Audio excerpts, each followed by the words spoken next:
talking. We are back. Yeah, double digits. Such a good feeling. Show 10. That's right. 10 in the bag. Congratulations to us. That's right. Hope you guys are excited, because we are, for sure. That's a fun one. Yeah, we talked about it. We didn't want to, just go nuts on a topic. We were just kind of going to hit on several things, especially things that are important to today, and then see where it goes. Well, I was going to say, it kind of then fell down to two topics. Yeah. But, yeah, it's true. Yeah, which is, I'm going to go ahead. It's the update on the impeachment, because all kinds of things are still happening with that. And we're gonna go down some rabbit holes. Don't get us wrong, so. And then, this one's important to me. We're doing the old Glenn Beck. Yeah, we've received some feedback recently from several folks. I've gotten other folks besides one in particular that we've been talking about. Several articles are shared. Yes, sir. From Glenn Beck. And we got curious. I wanted to know more about the man. Any good researcher will tell you if you... this is not just my opinion. One guy that I admire a lot is David McCullough, who's a historian. Love him. And I listen to a lot of what he talks about in his interviews. And one thing is, historical record being so important, and, making sure that there's a proper voice for media. And a lot of people are just going nuts on the media, being all fake and biased and this, that, and the other. And, I won't say that there aren't sources that are fake and biased. That's why you have to be willing to read widely and find sources that you find credible and reliable over time. And it doesn't mean they can't make mistakes. Yep. But, and such is the case with, Glenn Beck, right? He's a source through Fox. We're going to get into a lot of details, but I got a nice little overview of him. Yeah, and that's going to be really handy to set the stage. Yeah. So, how was your week? Week went super fast as always. Courtney and I were talking about this yesterday. She's like, it's Thursday morning. We're getting ready, and she's like, "Oh my gosh, what are we going to do this weekend?" And fortunately, Saturday and Sunday are going to be really nice, sunny. In terms of not rainy or anything for this time of year, a little cool. Yeah. But we're going to go over to, I think, Roth's over in Morton tomorrow afternoon. It's like a pumpkin patch. They have wagon rides. They have a bunch of things that kids can run around and play on. And it's free to, certain parts of it I think are free. Not all of it. Don't coin me on that. But it's reasonably priced for the wagon rides. We did that last year. The kids had a lot of fun there. They had this huge, bouncy balloon type thing that it's on the ground. I don't know how else to describe it, but adults can get on with their kids and run around and play, and your kids have a blast. So we're going to go do that. Yeah. So the week went fast, and everyone's been looking forward to that. My kids have been in my bed the last 2 nights, so if I look and act a bit tired, it's because I am. But I'm powering through, enjoying myself with a nice beer here next to my best buddy, and talking to you guys about things that I'm passionate about. So life's good. That's great. Yeah. That's great. How you doing? Yeah, it was a fast week. School is, so Berkeley Online doesn't do the traditional 16-week semesters. They do 12 weeks. So I guess that's more like a quarter, but it's still a semester. Yeah. And so there's no like in school, there was that first week, nice cushion. Oh yeah. You get in, you meet your teacher and go over the syllabus. No cushion here. You're just there. You're just there. Just right you there. walk in and it's as if you were in a month. Yep. And does not let up. So it has been really busy. There's online chats. I'm really big, they'll say we have to respond to 2 of your classmates. I'm a big respond to everybody. Oh. I just think that's important. I want feedback is important. That's what we're there for. Yeah. I never went that far, so I'll be honest with you. I mean, you're a nice guy, for sure. Oh, I'm just a sucker. Now, if it's what you care about and it makes you happy, then do it. I have fun with it. And, that's been the majority of the week. Fun thing happened last night. Last night. My days it's a blur. I know exactly what you're talking about. With the sleepiness and all that, you're like, is it Thursday? Friday, Monday? I know. It's terrible. Ugh, I have 2 kids. Yeah. Yeah. We're both there. Living that life. We're both there. But this is 30. I know. No one told us. Yep. Yeah. So last night, Chelsea has a work function, which she tells me is a kind of the replacement for their company picnic. Oh, So, and it's at a nice place. So we come home from work, shower, get a button-up on, suit jacket. yeah, I saw your picture with. My darling yeah, Evelyn. yeah. Got her all dressed up, too, in Nice. Halloween little get-up. Harrison was at Grandma's. Harrison's just... It was at a real nice place, and he's active. He's sad. Yep, excited. Yeah, About a lot everything. of energy. I Yeah, love man. it. I get it. Yeah, so she is cute, maintainable More manageable. right now. Yeah, She's- at this age. She can be housed in the relative arm bubble. Funny thing, was not a family event. Ah, Yeah, and so we're there, me and my daughter, not supposed to be there. They're doing like new company photos for their ID badges, which I almost thought about trying to get one. you should have. I know. They can then hold the there's baby probably- like, look serious. But yeah, I don't know. I thought there might be trouble abounding if I did that. So You're rolling into everything- work at Methodist. yeah, everything's going relatively well. And then all of a sudden, the CEO gets up to talk, and my daughter decides that's the time to tell everybody at the table hi individually. Like leaning on the table, kind of like a spin the bottle of hello. Ah, She was like, yes. hi! Hi! Like super cute and like melt your heart, and like people were laughing, Yeah. and Joe's like, go outside. And Get the fuck out of here. yeah. So we got to go down and play on the riverfront, Well, which there you go. arguably we had Better time there. more fun down Yeah. there, playing under the bridge. Cool. Sounds like such a Sounds dangerous and like, yeah, but you know what? We live in a town where it's the thing to do. Yeah, for sure. If you're not from here, there's a nice little riverfront park, and Yeah. he's not talking about anything dangerous. It's a Hanging big out. river, but it is. Yeah, you aren't gonna go try to swim across it with your, No. your tiny little girl. No, someone did ask me for money, but that's par for the course in any city these days. Correct. Unfortunately, with lots of economic factors and mental health factors, there is plenty of that. So Yeah. And so I'm in like a nice clothes and stuff. Oh, and, yeah. And like I there's honestly an assumption there. rarely ever carry cash on me Mhm. anymore. Hmm. And Most people don't. I know, yeah. But I was I like, don't. no I don't feel cash bad, on but me. I've been accosted a couple times where they ask for weird things, and it's like, I need a ride. I'm like, hell no. Like, and I just roll. I'm out of there. I'm Yeah. sorry. Like, I try not to be. I don't want to be a bad person in that sense, but like, I give to organizations that will provide people help if they seek it out instead Yeah. of just accosting people on the street. Random acts of kindness. Yeah, I'm not that kind of person, unfortunately. Hey, safer, man. It's not safer. Yeah, well, we have kids now, and I am super cautious, as you all should be as well. So, anyways, Yeah. the weeks were good, fast, eventful for you especially. Fun, comical. Yeah, That was fun. that's awesome. Really good food. There's a local restaurant that catered. Yeah, So you had like some pulled pork, some cheeseburger sliders, teriyaki chicken, I'm kebabs. starving now. Who was it? It was cracked pepper. Oh, I love them. I know. Yeah. It was so good. Shout out to Crack Pepper. Yeah. They have like a tiny little restaurant thing in downtown Views Peoria. and opinions here in no way reflect management or the staff at Cracked Pepper. Yeah, disclaimer there. But it's so good. But if you want to like sponsor the show, and we'll put up a little sign, and we can have your sandwiches up here to show people, we're all for it. So good. They're so good. Yeah. Oh man, go there. Call to action. Yeah.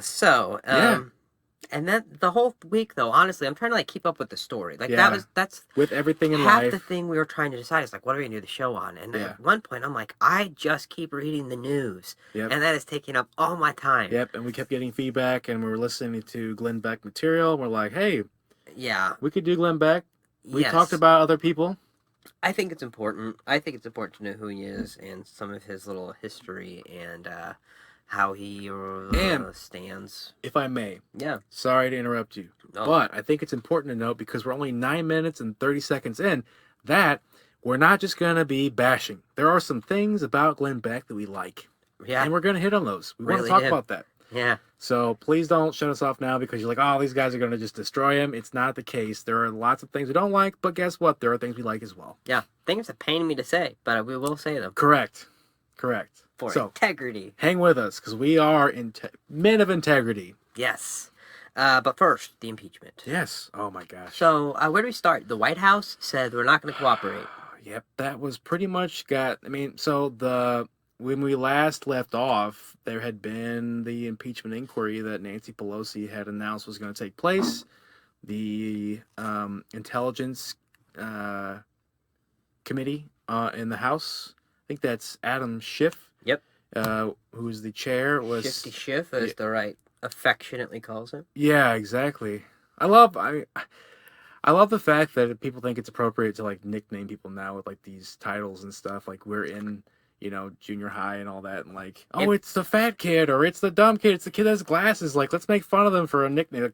It makes me think of Michael Scott in The Office when he goes around and he has the seminar and he shows people how to use mnemonic devices to come up with people. And he's like, you are bald. You have no hair. H, your name is Henry. And it's just terribly offensive. Yeah. And he's like, but it works. It's funny when it's in a TV show. Yeah, but that's reality, and it's our president. It's pathetic when people that should be holding up a high office with values just feel like it's appropriate to do that, So there were calls. Okay, yes. So now the White House decided they weren't going to participate, and this is the House started their inquiry. They said it was baseless. The White House claimed the impeachment proceedings are a baseless. I can't remember the exact wording. Yeah, they basically said there was no validity to it. Like they had not allowed, they had not held a vote in the House to formally go about the impeachment inquiry, which I guess that's the first step. Is an inquiry. Then the articles of impeachment are created by the committees that are doing the investigation. Those are then submitted to the Senate to begin the trial. Right. Well, if it passes the House. Correct. If it passes, well, I'm sorry. There's voting, and they bring forth the articles to the Senate. Yeah, and so one of the things that the Republicans are claiming is that that the Democrats aren't doing this the appropriate way. Normally, impeachment doesn't happen all the time. There's not a roadmap for it, guys. This is the third time it's ever been done. Fourth. Yeah. Fourth, I'm sorry. Fourth time it's ever been done. Yes, and Nixon's questionable. But it was going to happen. Lots of work was put into it. Yep. So, what the right is claiming is that because the House did not start this in the House Judiciary Committee, rather than Nancy Pelosi announced it and then put it through the Intelligence Committee. Yeah, there are six total committees that are investigating this right now. Yes. So I mean, it's not like she just picked, one out of random and said, "Hey, I want you guys to run the show." And there are many investigations going on into Trump. Yeah. So I mean, just for example, there's the Intelligence Committee that's heading off the investigation, leading the investigation. Sure. There's the Judiciary, the Oversight, Ways and Means, Financial Services, and Foreign Affairs committees that are all investigating this through the impeachment inquiry. Man, there's a lot of big names. Adam Schiff, Jerry Nadler, Elijah Cummings. Yep. And Elijah Cummings has gotten into it with Trump several times over his home district. Absolutely. Richard Neal, I've never heard of. I feel bad for that. He doesn't have a huge name. Maxine Waters has come up, not nearly as much. Elliot Engel, never heard of this guy. Never heard of Foreign Affairs. But that Foreign Affairs is probably key with the fact that we're talking about Ukraine, right? But the big names, Adam Schiff, Jerry Nadler, Elijah Cummings, those are always frequent targets of Trump and people that haven't been part of it, the special counsel's investigation as well. So, a lot of big names there, but, there's nothing saying that Nancy Pelosi could not designate anybody in particular to head off the investigation. So she chose the House Intelligence Committee, and that's the way it is with this. And the other pushback, so again, Republicans claim that's wrong. Nullifies makes it so we can't do it. Constitutional right put forth by the founding fathers for the House to do this. And I would also like to say that this is kind of akin to a grand jury, where the defendant really hasn't have much of a means to put forth the evidence against. We're not in the trial. It's not the trial. This is the time they're gathering the evidence. Yep. And the complaint from the right is that the left is kind of stonewalling them. Well, and they are. Yep, we talked about this a little bit already. I mean, essentially, it's a shitstorm. Yep. Like a complete cluster in the purest sense, because it's like the falling dominoes, right? The executive branch has refused to cooperate with the investigation, not just through the letter that was just released saying, "Hey, we're not going to cooperate at all." Before they were denying the UN ambassador. They were basically ordering him through the State Department not to testify in front of one of the committees in the House. I don't remember which. Which now he will be there. He will be through subpoena because it wasn't just a request through the impeachment inquiry. It was a subpoena from a House committee that had to be, they basically voted and said they were going to subpoena the guy, force him to come under, oath. And I think there's a threat of contempt if you don't show up. I'm trying to find his name. Yeah. Yeah, I can't remember his name either, and that's not necessarily the most important thing. There's literally so many. I tried to keep all the AP news push bulletins of the things we want to talk about, but there's literally like 14, and I'm not going to do them all. But the other one that I think is super important, because it's about the impeachment in Ukraine, is the former Ukraine ambassador testifies that President Trump pressured. And she testified under oath that President Trump pressured State Department to remove her from her position. Yep. So, and that's because of some crazy conspiracy. Yep. That she was going around trying to gather evidence against Trump. Really? And see, the same process happened to her. They ordered her. She still works for the State Department. She was just removed. They ordered her not to testify. Last night, the day before, they subpoenaed her so she could come and then claim legitimacy. She can still be punished for doing that. But this is just it. So there's a claim of stonewalling, right? The White House is ordering people not to cooperate. So now the House of Representatives they're also stonewalling, which is not good. They're stonewalling the Republicans. They're not having a vote. They are following legitimate process. And I want to take 1 second here to read one line from the U.S. Constitution, Article 2, Section 4, the President, Vice President, and all civil officers of the United States shall be removed from office on impeachment for a conviction of treason, bribery, or other high crimes and misdemeanors. And it goes into few details beyond that. It doesn't lay out a clear path on how it has to be done. So there's nothing that says... Correct. It doesn't say... there's more to it in terms of the way. There's a few House rules on how they go about, like they can have a committee vote. I should probably look this up and tell you guys exactly, but basically there's more than one way that the House can bring about the impeachment, right? If you want to look for that, I can ramble on for a moment. Yeah. Like the issue I'm still taking with a lot of this is again this claim of precedence. And there's just, how can you claim precedence in something that's has very little legal, I don't know what to say, binding. There's very little basis for how it's supposed to be done. Right? Yes. The Constitution kept it vague on purpose because they wanted us to build the rule of law over time, right? That's how law has been formed in this country, is that they gave us a very basic framework, and over time there's been set precedent over time. It doesn't mean that is the law of the land, forever. It means that claiming Trump is a precedented president?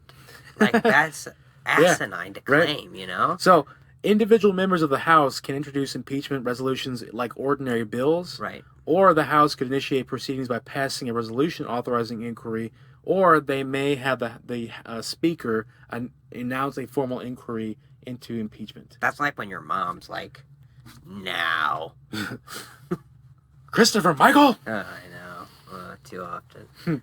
Too often. Right? So that's just it. I mean, we're talking about the fact that there's stonewalling all around, right? People aren't necessarily completely being transparent. But at the end of the day, if the White House, as they said, if it was a perfect call, then they should have no problem releasing the full transcript, not the notes. Can we that we've stop seen. Saying perfect call? Right. I hate that. What there is no perfect call? Like, I always have some kind of awkward exchange, like, at the ending, like, are you really, like, is this the end? Like, all right, so I'm going to go. Like, see, I'm a big, like, I feel like when I say have a good day, that to me is my goodbye. And I'll say, like, have a good day. The initial goodbye. And people are then like, oh, goodbye, and I'm already hanging up. Yeah. Like, we don't need to say anything more. Yeah, I get it. I wish you well. My family raised me like, all right, I love you. Oh, love you too. That's... All right, bye. And you wait for the other bye, and like, if you don't hear it, then it's kind of awkward. Absolutely. With Cho, with my mom and dad, Everybody else, you're right. I'm just like, yeah, but at work. Adios, muchacho. Yeah, at work, there's this huge misconception on how phone calls should go. Yeah.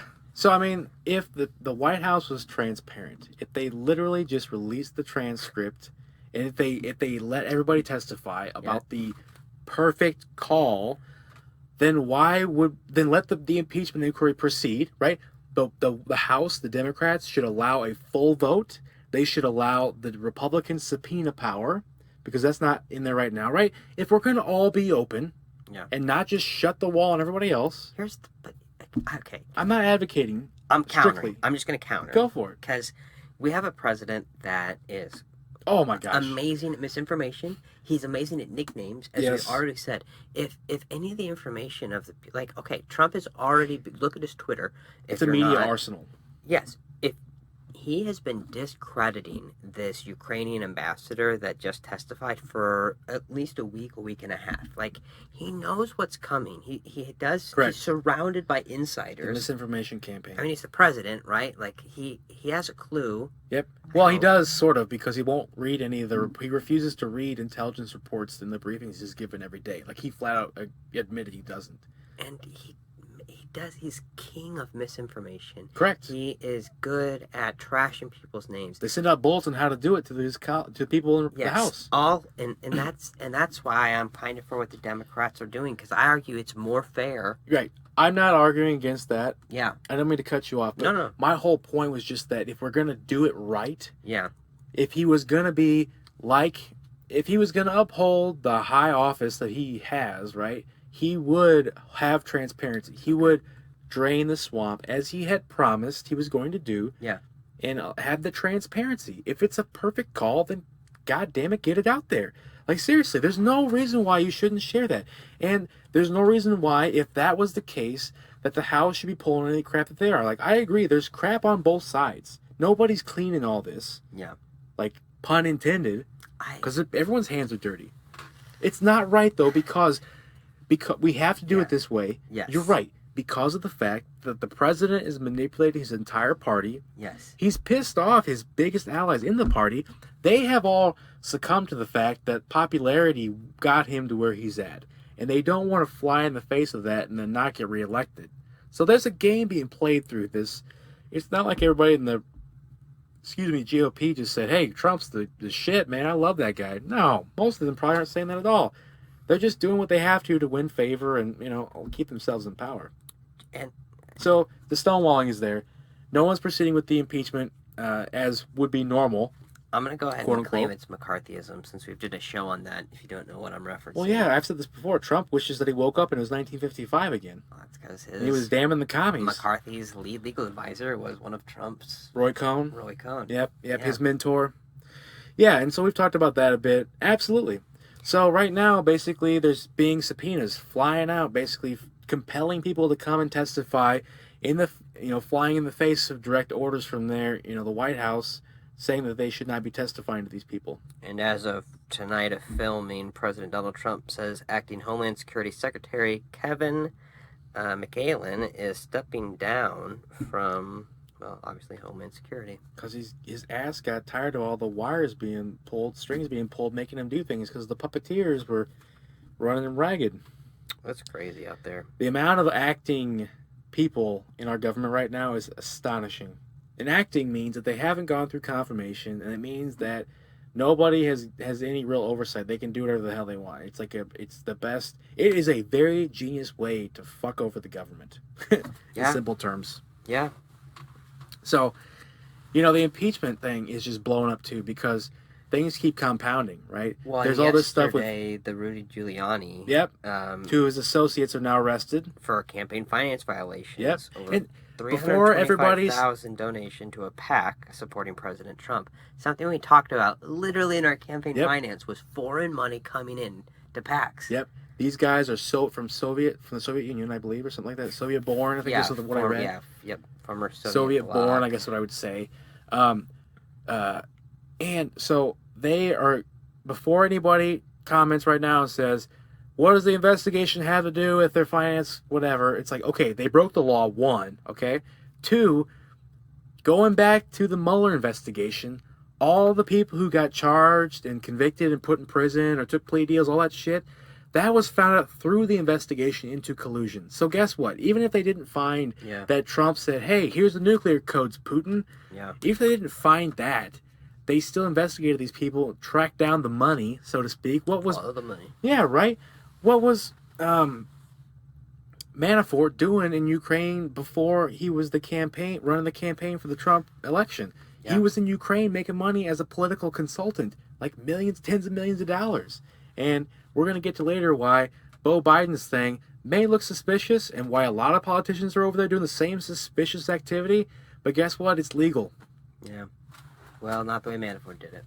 Well, no.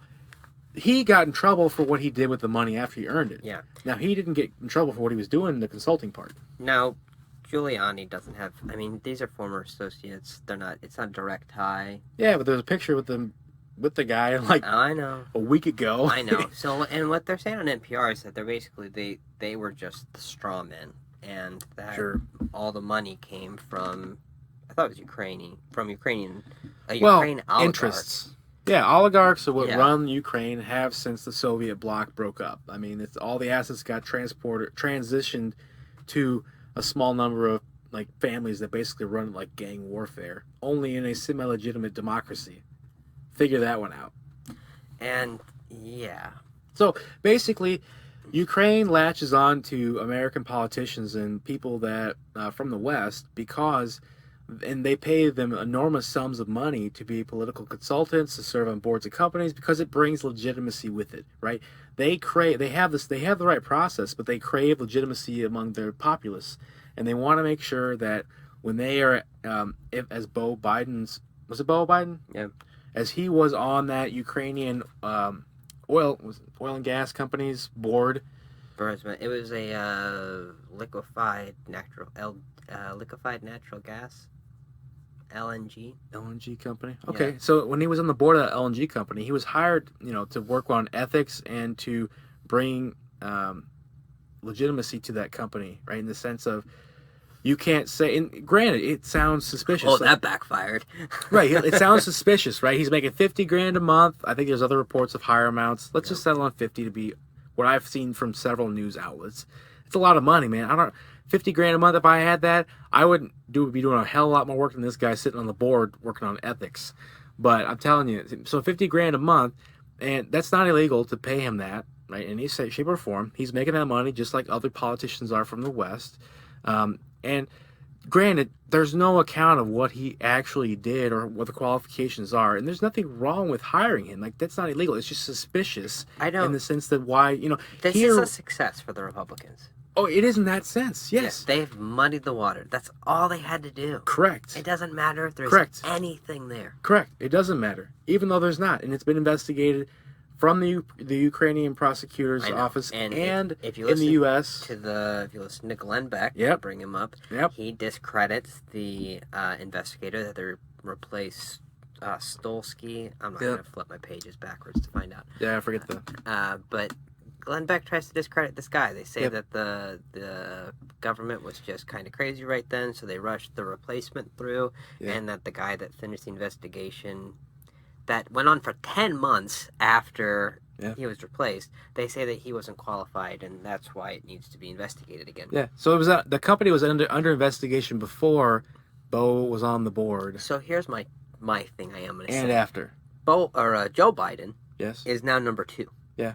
He is in the polls. Number 2 in the polls. Let's see how much they care about this thing if Elizabeth Warren gets the nomination. Yeah. And then let's decide if it was politically based. Right. It's smart because I think Trump has made a calculation that he's more likely to defeat Warren in a battle. He already beat a female candidate. I think, in his mind, he probably looks at that as something he can work with. Yep. Someone he can bully and attack. And she's tall, though. I think she's pretty feisty. Yeah. Well, I don't think he can, creep up behind her so easy. Yeah. He's not creepy, is he? Hey, real quick, Chris.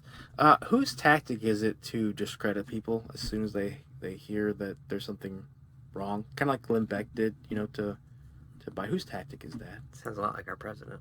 Oh, yeah, that's right. Not like there's anything connected there.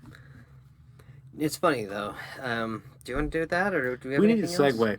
I don't know about anything else in particular in this investigation or in the impeachment, other than it's going to keep going. It's And a really tangled web. oh man, it's not clean. Everybody's hands are dirty.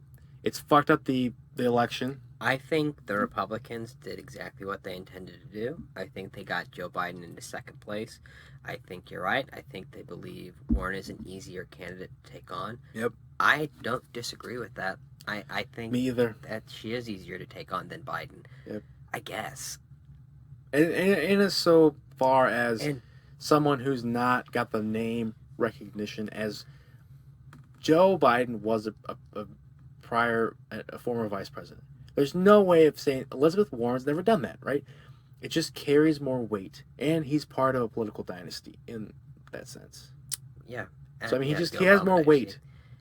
And poor Bernie. Come on, Bernie. I'm still pulling for Bernie, like through and through. I know. I don't care.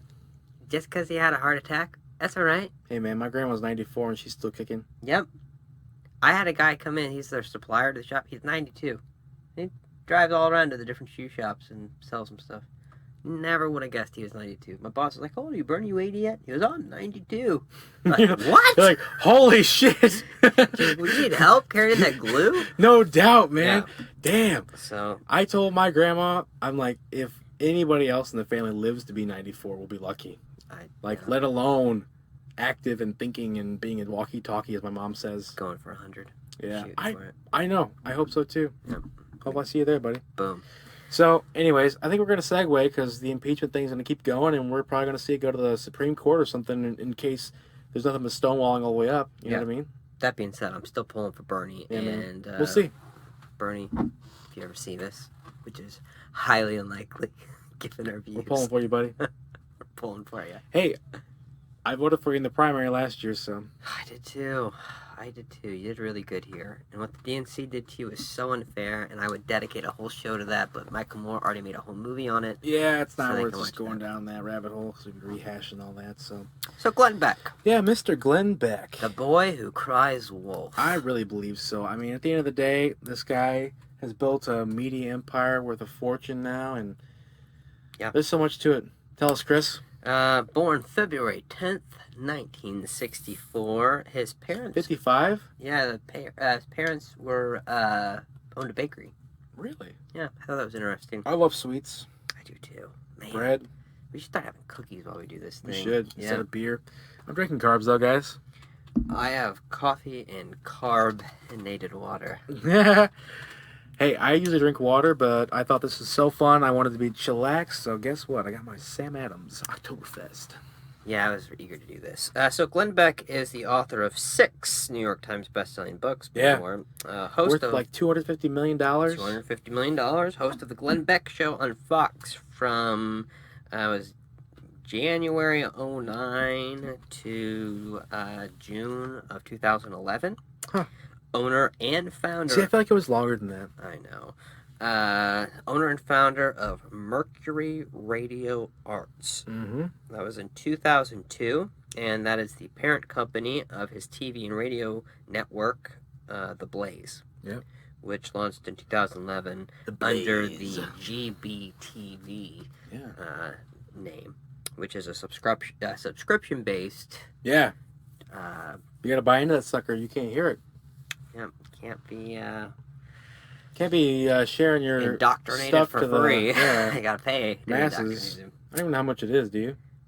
No, I didn't go that far I'm down curious. the website. Keep going. Yeah. Keep going. So, mid-1985, Beck hosted a 4-hour radio show on WRKA out of Louisville, Kentucky. It was called Captain Beck and the A-Team. It was not a political show. They actually did just goofy stuff and would... Way to save yourself. Yeah, I know, thanks. They would prank each other, whatnot. So, 1987, a couple years later, he was hired at KOYFM in Phoenix. Home of the best media. Yeah, he co-hosted a show called The Morning Zoo. And on that show, he had a rivalry with the local pop station there. Saucy. Well, yeah, it escalated with Beck calling the wife of KZZP's host, Bruce Kelly, and mocking her for a recent miscarriage. Oh. That is just sick. Yep. Jeez. So he resigned Adios. in '89, but it was to do a show in Houston on Oh, man. Power 104. But he was fired in 1990 due to poor ratings. Shocker. Yeah, so he keeps going. Now we get to 1992. Beck and a host from the previous job, who was doing before this, in Maryland, a guy named Pat Gray. I'm pretty sure Pat's still around. They started a show in Connecticut in '95. The station had to issue an apology after Beck and Gray mocked a Chinese American, which led to protests by activist groups. So he's been at this a while. Hey, side note. Yeah. You want to get Blaze? $10 a month. $10 a month. Yeah. So, 1998. Gray had left, but Beck was still there with his co-host Vinny. But they were informed their Beck contract would not be renewed in '99. So A lot of hard times. I know, and Glenn's I'm going to be getting honest kicked around, with but you. he made a douche move there. You can't be expecting good things after that. No, but in 2000, the Glenn Beck program airs in Tampa, Florida. Ah, Florida. You know. You have provided us with some wonderful headlines and news. And it worked for him. You know, within a year, he took the time spot that was 18th for the station and made it #1. Wow. 2002, Premier Radio Networks carried his show nationwide to 47 stations. Dang. And by 2008, it had reached over 280 terrestrial stations, as well as being on satellite radio. It was ranked 4th in the nation with over 6.5 million listeners. Dang. Big numbers. Big entertainment. He was tied with Rush Limbaugh and what's the financial guy? Dave Ramsey. Yep. Wow. Yeah. So, now he gets a start in television in 2006 with guess who? CNN. I know, right? That's a bit of a shocker. Yep. What a twist, guys. See, we had some good things for you. Yeah. So he won the Marconi Radio Award in 2008. That's the same year he joined Fox. And so you switch sides. now, 2009, he makes this controversial statement claiming that Barack Obama is a racist. Yes. And based on an interview Barack had. Yes, and the advertisers left. It was like a mass exodus. Yes. You stole the word right out of my mouth, man. We didn't rehearse that. There was like 46 of them just like, we're out of here. We don't want to be tied to this guy. But he weathers that somehow. Yep. And he leaves in 2011, and there's some 2 more ambiguity. Years. Yeah, with what all went down there at the end of that. Now, Roger Ailes said, I've heard he's been fired. I've heard he's quit. Either way is okay. And this sounds about right for that bag of shit. Yeah, now Beck's argument is if I was fired, why was my last show live? Hey, I think it's a fair argument. Sure. Roger Ailes That's also funny. Feisty on the way out, man. Screw you, employer. And they're both like flipping each other off. Yeah. Roger Ailes also said Beck's views were different from our own. Which I find not true. Like, largely, he's right in step with what they have going on. Still today. I don't know. He's different in some ways. I don't. Well, the difference, I'm sorry to cut you off. No. The difference is, like we talked before, he went from being on TV where there's news being provided that had to be based on some kind of fact to entertainment. The Blaze is entertainment. Well, it says it on their webpage. On his last episode, he said, we have grown to be something bigger than a television show. And that's why it makes sense that we are not on television. So by something bigger, entertainment media enterprise. So yeah, he moved the show to his network. Again, at that time it was GBTV, and I didn't do any research on this, but I'm gonna guess it stands for Glenn Beck Television. I wouldn't be surprised. Yeah. Funny thing I also thought about doing was doing the show in the style of Glenn Beck with a big chalkboard behind us. Yeah, but we did. Then I We debated it. found out that it had already been done by Stephen Colbert and Jon Stewart. Yeah. And they probably would do it better than us. Yeah, yeah, they have a little bit more of a budget to work with on that one. So yeah, And talent. Yeah. What are you talking about? Sorry, buddy. Calling like a I am definitely as talented as you, which means that combined we're definitely as talented as like 1/50,000th of Colbert's left pinky. So that's enough. That's enough for this. That's enough for this, right? So now the Wall Street Journal estimated that that they were going his Blaze Network or GBTV was going to generate $40 million when his subscriptions topped 300,000. Wow. And the Blaze is currently available on through 90 TV providers. Oh, cool. Hey, good for them. Yep. And that's the one thing I'm going to give him credit for right now. Yeah.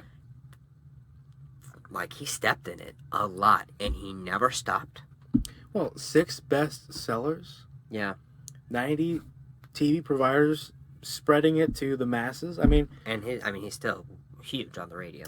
You know, I think that's just it. I mean, the message, however much we may disagree with certain points and, may even agree with other points. Yeah, his style is attractive and has caught on. And, I won't say that there's anything wrong with that part of it. It's a great business model. Made him a wealthy guy. The politics of Glenn Beck. Correct. He's a conservative with a libertarian leaning. Yep, those are his words, right? Yep. NRA. Yep, all the way, baby. I made that up, but I like it. He didn't say that, but that's part of his pitch. Oh, I'm sure I didn't make that up, but that's what I wrote down for it. He's okay with gay marriage. He's like, I don't care who you marry, but don't tell me who my church has to marry. Yep. I largely agree with that. I 100% agree with that. And we were talking about this earlier, too. I don't like the way Elizabeth Warren answered a question in CNN Town Hall recently where she was like, she was asked the question, what are you going to say if someone says, my religion tells me that marriage is between a man and a woman? And she basically mocked the hypothetical questioner, saying, good luck if you can even find a woman. It's like, wow. That's just taking the wrong tack. I mean, I know she was trying to be funny in her comfort zone, but hey, guess what? At the end of the day, we all have a right to have our opinion. And if your belief is that it's between strictly a man and a woman, no one should be able to just sit there and tell you and mock you about that. Sure. We're in the land of the free. What happened to that? So Glenn Beck also argues that progressivism has less to do with individuals who seek this is a quote. I didn't put quotes on it. Progressivism has less to do with individuals who seek to redefine, reshape, and rebuild America into a country where individual liberties and personal property mean nothing if they conflict with the plans and goals of the state. It's a lot to unpack there. Yeah. Probably should quote that at a different point, but he is anti-progressive all the way through. He vowed on his radio show to, again, quote, "To the day I die, I am going to be a progressive hunter. I'm going to find these people that have done this to our country and expose them." See, and I think that in itself just says that it's the same kind of crap that McConnell said when he said he was the grim reaper of all the legislation coming out of the House. He was going to kill it all, just because it's a democratically led portion of Congress. Yeah. So, just because you disagree with the other side, you're just gonna completely shut them off. Yep. Right? Their opinion, their voice does not matter. We have been talking tribalism. That is a poster child for that. Like, how on earth are we gonna be the country we've been in the past if that's the mindset? We're just gonna screw you guys. We're not gonna participate. We just want to win. Yeah. Winning. If you just strictly win, I learned this in a class when I was learning about negotiations years ago. If you are in a negotiation and only you win, that means that only the other side loses. And if they perceive that they've just completely been screwed and lost, they will not do business with you again. They're going to find a way to make sure you get yours. Yeah. So setting the Makes stage enemies. for retaliation. Stacking the courts, guess what's going to happen when the opportunity comes again for the left? They're going to stack it their own way. Like, why can we not have balance? I'm going to warn Sorry. everyone, there's another long quote coming up. Tangent. In June of 2010, a guy named Alexander Zaitchik wrote a book called Uncommon Sense, Glenn Beck and the Triumph of Ignorance. Oh, man. What's my favorite phrase? Yeah. Willful ignorance. Willful ignorance, guys. So this is in my Amazon cart right now, because I'm very curious to read it, especially after doing this show. Yeah. Wish I probably should have waited, but it's what we're doing this week, so here we go. But quote from that book. Beck's true religion is not patriotism, Mormonism, or conservatism. His true religion is cross-platforming, self-marketing. According to Beck's worldview, there's no inherent contradiction between his sophisticated insight for self-promotion, his propagandist rodeo clown act, his self-image of a media mogul, and a professed belief system. I think he actually believes God wants him to make a ton of money and become a huge celebrity by fear-mongering and generally doing whatever it takes in the media to promote right-wing causes. You know, I won't say there's a lot of truth to that. I mean, there's definitely elements of what I have seen and read and heard that's spot on. Yep. You know, I mean, and it's what I take issue with Glenn Beck.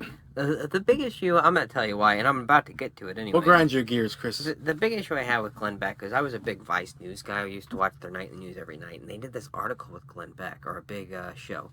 And this was in 2016, and it was, well, I'll get to it, because first, I want to go in time. I'm going to go over some of his interviews, and this is why I call him the boy who cries wolf.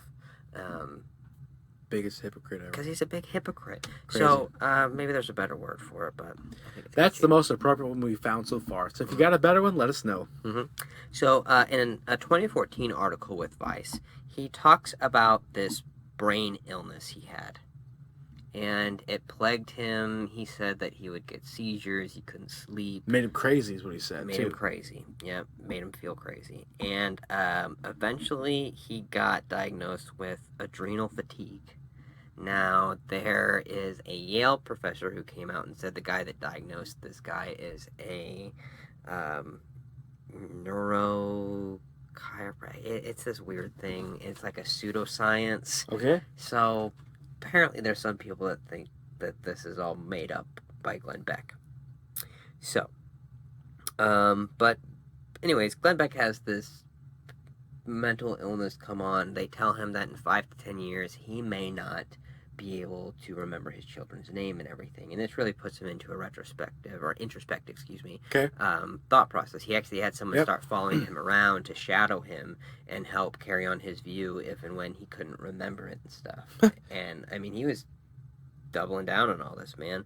And so he ends up getting some hormone treatments and other things, and he comes out of it full circle, and he says, "Yeah, you know, my brain is very much very much back." Wow. Way. Okay. So, but it made him do some thinking, and it talked about, you know, he's going to be Glenn Beck 2.0, and these are some of my favorite quotes from this article. He says, "I really want to get out of the tear down business and into the lift up business." Okay. Okay, so this is 2014. Yep. He apologized for his rhetoric at Fox and his role in helping tear the country apart. So he's saying that Fox tries to tear the country apart. Mm-hmm. Wow.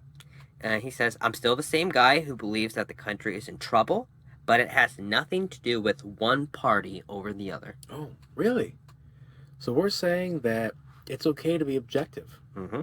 Okay.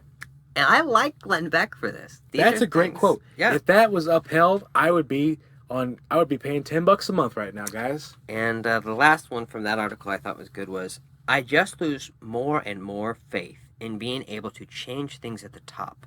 We have to change things in the individual, in the heart, and with our kids. It has nothing to do with policies or politics. It has everything to do with our humanity. Yes, Glenn Beck. I don't disagree You are with any of so that. right. Yeah, man. You are a guest on this podcast. We would love to have you. And at this point. I agree with That's that. great. So, and this takes me to 2016, and I listen to Glenn Beck in the morning sometimes. I'll switch between that and NPR, and because honestly, NPR just gets so bleeding heart sometimes I can't even do it, or it's just really out there. It's like some obscure fashion. Yeah, and then I switch over to listen to classic rock. I know, that's smarter. I should do that. I'm going nuts, to some Sammy Hagar Journey or something. So the title of the interview is Glenn Beck is a conservative in exile after Trump. This is from HBO, Vice News. And again, these are quotes directly from him. The right media is no different from the left. Okay. He's saying they're both misinformation machines, which... After watching Don Lemon have his hyperbole on everything, I'm using hyperbole there. I think that's somewhat fair. There's bias on both sides. Oh yeah, and that's all I think. They've even attacked Glenn Beck, like just bombarding him with dumbass questions and things that are unrelated. And You ready for this quote? Yeah. Voting for Hillary has even crossed my mind. This 2016. Wow. Okay. He said he never considered voting for Trump. Oh, hell yeah. He got kicked off of radio for something like that, didn't he? Well, a little different. Yes, kind of. Yeah. He had a guest on, and 2016. Glenn Beck put the question to him, what do you think's going to happen? He compared Trump to Adolf Hitler. Yeah. Yep. Yes, compared Trump winning to Nazi Germany in 1933. Yep. And he said, what are we going to do? What's someone going to do? So the author he was interviewing... Yeah, says some... What patriot will step up and assassinate him? I don't know if we should be saying anything. I don't want to say that. Yeah, it's so scary. In the sense that that's not our view at all. That is. We are both going to go on the record saying that's not our view at all. That is what happened to Glenn Beck and got him kicked off. That is exactly right. The Sirius Patriot channel. Rightfully so. And moved to the Triumph channel. He got kicked off of Sirius Radio for saying that on there, which is rightfully so. Like, that's ridiculous. You cannot say you're going to kill somebody. Yeah. Like, this is politics. Is not supposed to be life or death. In this Glenn Beck interview with Vice News, they make him watch the debate that Trump has with Hillary, where he has that line, no, because you'd be locked up or something. Right. And he says that, Trump was just, he's like, that's Roger Ailes. He was saying Trump was very much using Roger Ailes' tactics, rhetoric. And Roger Ailes comes from the Nixon administration. Yeah. Like, I'm pretty sure on that. So is Roy Cohn. I know. His mentor. I know. It's like, seriously, I'm not kidding you guys. I truly believe if Trump was going to be really happy, he would wake up and roll out of bed, and then he would read the paper, and it would say, July 15th, 1955. And he'd be like, yes! All those brown and black people are in their place, and this, that, and the other. Like, seriously, that's what I believe. Yeah, I know. And Glenn Beck in the same article says Trump's unstable and dangerous. But then, now he's saying he's going to, what? Vote for him in 2020? Oh, yeah, well... Hitler? He's going to vote for Hitler? Oh, we gotta go in order. I'm sorry. So, Beck leaves the Republican Party in 2015. I guess I'm going a little over, too. But, yeah, it's all right. Glenn Beck reveals how he comes to support Trump. Yeah. He talks about how, he couldn't believe all the good things he was doing. He did the tax cuts. He did the... No. I know. Oh, God. I know. The tax cuts are not real. Sorry. They are for him. Well, yeah, he's rich. Because he's worth, what, $225 million? $250 million. So, yeah, I'm sure he Trump liked the tax and cuts. Glenn Beck are like, fuck yeah, we're getting all the money. He got conservative justices in. He got us out of the Iranian deal, which I think is terrible. Yeah, right. That helped. There's no check and balance now at all. And except for the EU. Yeah, and this is... Oh, that's the name of the thing. Glenn That's actually the name of it. Glenn Beck reveals how he grew to support Trump, and he's talking with Sean Hannity Oh, on Fox. yeah. So this is in 20. He's back on air at Yeah. Fox. So yeah, this is 15? like this year. Oh, it's past year. 18. Yeah, and he goes on to say that the new Green Deal, Green New Deal, yeah. was a bunch of horse crap. He says it's just a distribution of wealth, which clearly indicates to me that he's never read it. Yeah, a distribution of wealth to who? Us? I know. I fucking hope so. I'm sorry, I'm dropping so many F-bombs, guys. Like, this guy just kills me. It literally makes my chest burn with anger. He also talks about how the Democrats are for a fan of are they backing infanticide. Oh, man. Yeah. So, and this that is gets into the guy whole thing about that said he wants to get out of the business of tearing down and getting in the lifting up to build business. up, right? He claims that the liberal media, what? 2014 to 20. It doesn't take him long to evolve to call Trump unstable. That was 2016. Here we are, 2019. 3 years later now, he's won over by Trump, and he justifies it as, well, I didn't have anything to base it off Trump until he became president. Even though everybody literally called exactly how a Trump presidency was going to go based on The Apprentice. Like, seriously. Yeah, I know. This is 2016. I just think it's fun to go back and forth because it literally shows how he goes back and forth. Glenn Beck says voting for Hillary is a moral and ethical choice. And it's not acceptable to ask a moral, dignified man to catharsis vote to help elect an immoral man who is absent decency or dignity. Yeah. If the consequence of standing against Trump for our principles is indeed the election of Hillary Clinton, so be it. At least it is a moral, ethical choice. I'm on board with that. He went on to say that that Hillary could be stopped through Congress and stuff like that. And that's just it. And it's not like he was like saying Hillary's better, like his first choice. Like right now, Trump's saying that he keeps bringing up how the Democrats are mad that he won the election. Guess what? I am mad that he won the election, but I'm over that. I don't care about the special counsel's investigation. I don't care about that because guess what? It's on the shelf. All those obstruction things can be brought back when he's out of office. Yeah. And so just like Hillary, if she does something illegal, prosecute her. I have no problem with that. Glenn Beck then was on doing an interview with John Stossel. I showed you that one. Yeah. And the biggest thing I want to point out is that in this article, John Stossel says, what about what you said about AOC? That she should be locked up for making outrageous comments. Right, about the Customs and Border Patrol. Yes. And Glenn Beck says, come on. I'm unscripted on air for 5 hours a day. So basically, don't listen to what I say. I know. Listen to what I mean. And does he not realize that people eat every word he says up and take it as fact? I had a boss once that said words matter. He was referring to legal language in a contract, but guess what? Words matter, folks.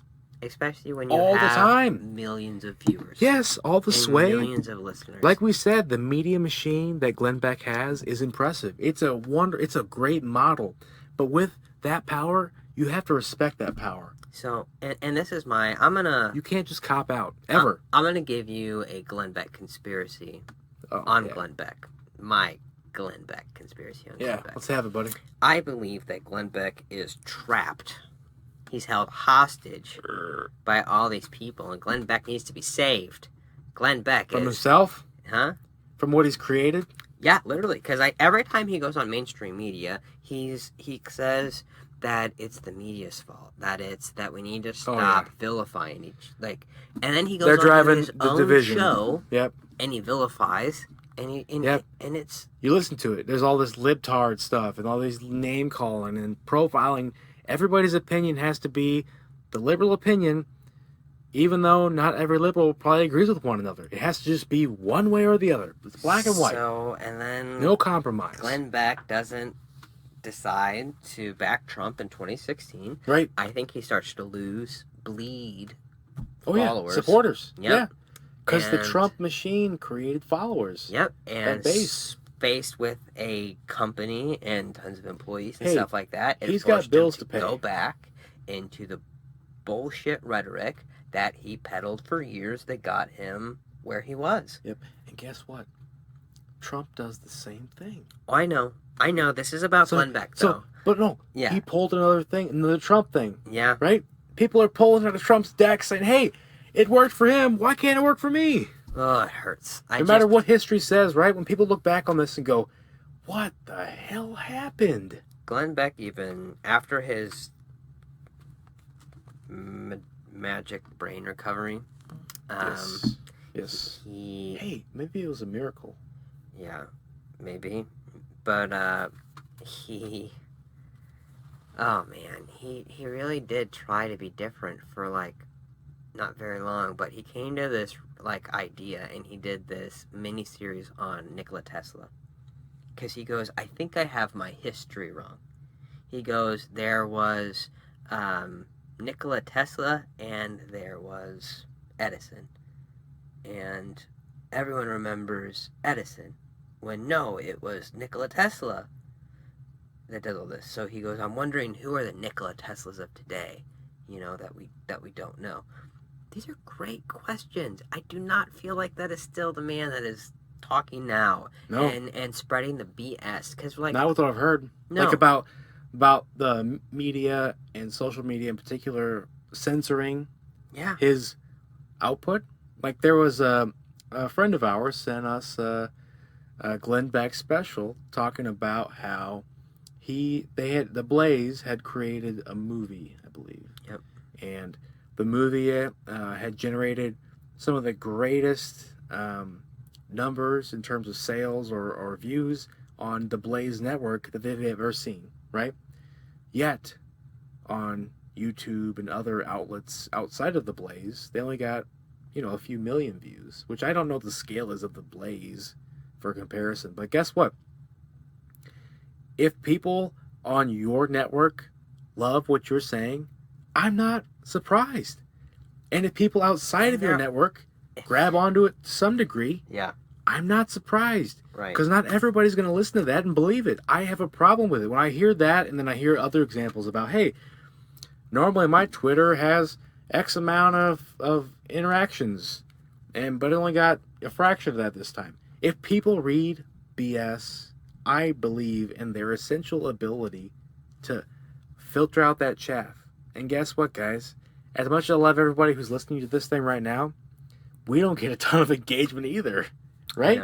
Yeah. We know you're out there listening. We love you for that, but we don't see 5,000 likes. We don't get 110 likes. I would take 100 likes.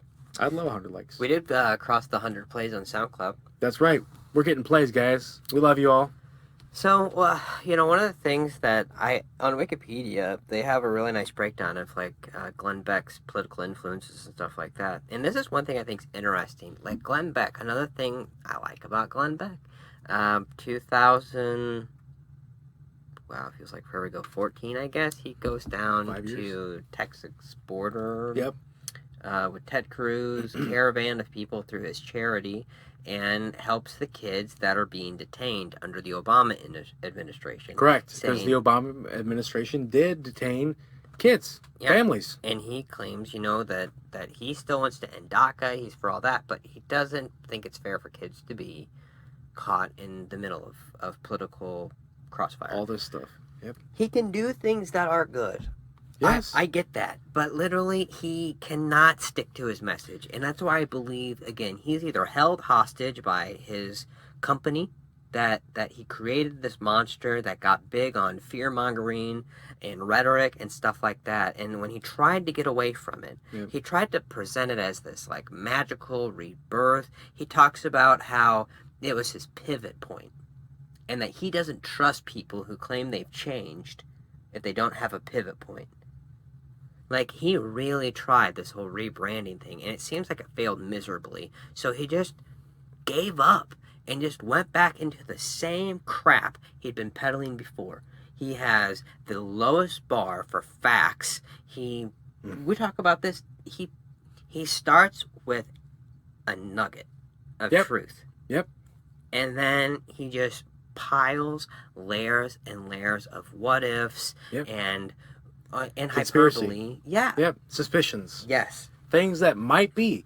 And granted, I don't disagree. It's possible. Anything's possible. But at the end of the day, the overwhelming evidence says no. It's not happening. I wanted to find, like, I feel bad, and I understand this doesn't exist because it's too hard and who would do it, but, like, I went to PolitiFact, I went to Snopes, I wanted to try to find, like, an overall rating of Glenn Beck and all the BS he pumps out. Closest I could find was on PolitiFact. They did a 2016 scorecard for all the stories. Sure. PolitiFact's good. I like PolitiFact. So they have 6 different topics, or 6 different categories. Yeah. They start at true, mostly true, half true, mostly false, false, pants on fire. Sure. Okay? So I decided to split it at half true and mostly false. Right. So right in the middle. Mostly true to mostly false. Yeah. Right? It goes from true to half true and then mostly false to pants on fire. Yep. 58% of the stuff he said is in the false category. Yep. Like, proven to be untrue. Yes. And, like, why do... I don't know. I know it's why. It's what I talked about with entertainment, right? Yep. People want to latch onto those who have the same views. Yep.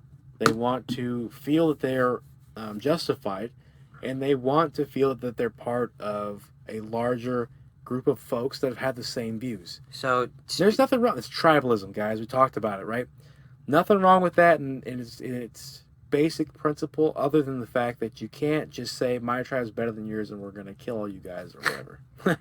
On June 4th, 2010, Beck endorses Elizabeth Dilling's 1936 work, The Red Network, a who's who in Handbook of Radicalism for Patriots. He said that this book, The Red Network, he said this is the book. The Red Network, this came in from 1936. People, Joseph McCarthy was absolutely right. This is who were the communists in America. Oh. And then Beck was criticized by an array of people because they claimed that Dilling was an outspoken anti-Semite and a Nazi sympathizer. And why I think that's just interesting is because he's like Glenn Beck's this huge rah-rah cheerleader for Israel. And he even defends what Israel does, because he goes, there comes a time when peaceful people have to defend themselves in unpeaceful ways. And to that I would love for him to say, well, what about Antifa? Right. So he's fine with Israel just blasting away at the Palestinians. Yep. But Antifa is like the worst terrorist group that ever. Like, that's just, the guy's a hypocrite. He can't tell a true story half the time. 42% of the time, it was half true or above. Right. Some basis in fact. He gives lots of money to Israel, but he uses anti-Semitism and anti-Semites teaching as one of his guiding light principle books. I mean, the guy just... It's an enigma of things to unwrap. I know. But that's part of why the machine works, right? It's really hard to just... It's hard to say that there's still good things about him. The other one, the article I sent to you that drove me nuts, because it was an article claiming, like, Glenn Beck walks out of a CNN interview after they bring up the Blaze Network's layoffs or something. Yep. And, like, Glenn Beck's getting interviewed by this guy who also does a really good interview. We'll leave that one out because we're going long anyways. But, so Glenn Beck's getting interviewed by this guy on CNN who I think is a moron at best. And that is being polite. Yes. Sorry. True. So the guy is trying to talk to Glenn about the kids at the border thing. Yep. And Glenn's talking about, hey, I'm one of the only guys that were giving support to these kids when a Democrat was in office and when a Republican is in office. Yep. You know? And he's going on to say that, and they're talking about the crisis at the border. And Glenn Beck is... Engaging. Yep. and very much on topic. And then the guy pivots and asks Glenn, so there's rumors that people are you're trying to sell the Blaze network, and that you are having to do mass layoffs. And Glenn's like, are you kidding me? This is like the most ridiculous question. I came Wait, here to talk to you about the I crisis thought he liked at to get out of the border. pivot point. I know, man. Sorry, No, it's did not good. mean to do that to Callback. you, but Yeah, it's true though. I agree with I him. felt That's terrible bullshit. for Glenn Beck. Yeah, that's bullshit. That was bullshit. And like, Yep. part of me is like, honestly, I'm frustrated too, because this is the same guy that had Glenn Beck on when Glenn Beck changed. It gives fuel to the fire on the right about the left media trying to target these folks. Because it is foolish. They should not be doing that shit. It was a hit job against him on that one question. And this is the thing I think is why Glenn Beck is so smart and he knows it to be true. People are so dumb. And I'm sorry, I'm just going to throw it out there. You're all dumb. We're dumb too, but we're less dumb than you because we do more research. A lot of folks, I guess. Yeah. So basically, Glenn Beck goes on any mainstream media that's like left leaning, and he gives this sympathy story about how the media network, people are sick of the media networks telling lies on both sides, that the media needs to stop. And you're like, yes, we are. Yep. And so people who see that think, oh, Glenn Beck is a logical, reasonable guy. Yep. And they leave it there. They never Yep. go listen to the Blaze. They Yep. never go listen to his crazy antics that he says there. Yep. And Remain ignorant. there's two Glenn Becks. Yep. That's just it. So now you've been enlightened and you're as smart as us. Because you Yes. found out the little bit that has been researched and understood about how the message is out there that makes sense. But if you go into the nut and bolt of the Blaze, which is Glenn Beck, that is where it falls apart. That's where he's a hypocrite. Anything he says on mainstream media is immediately taken apart on his own show. But It's as he sad. claims, it's 5 hours unscripted. Can you expect somebody that influences millions of people to, say Keep it intelligent, together. thought out Yeah, right. things for 5 hours? Maybe don't get on the air for 5 hours, Glenn. Yeah, man, if you could handle it, just do 3, 2, 1, something. get off the air. Yeah. So I don't know. If you're going to do that, get off. that's our take on Glenn Beck, the boy who cries wolf, and our update on the impeachment. Yeah. Feels like forever ago. We had a lot of good Glenn Beck stuff. Yeah, I'm sorry. The impeachment is important, though, guys, too. So keep your ears and eyes open on that It's one. going to keep unraveling, and I don't know how much of an update we'll do every show. We'll definitely do major blows as they happen. It'll but, probably be weeks, at least, from this point until there's anything big. I would say at least a week or 2. Oh, God, I hope. If it blows up, what you want to do that. Yeah, all right. So, tune in next week when we say more words about more Important things. Yeah. Good topics that you'll love to hear.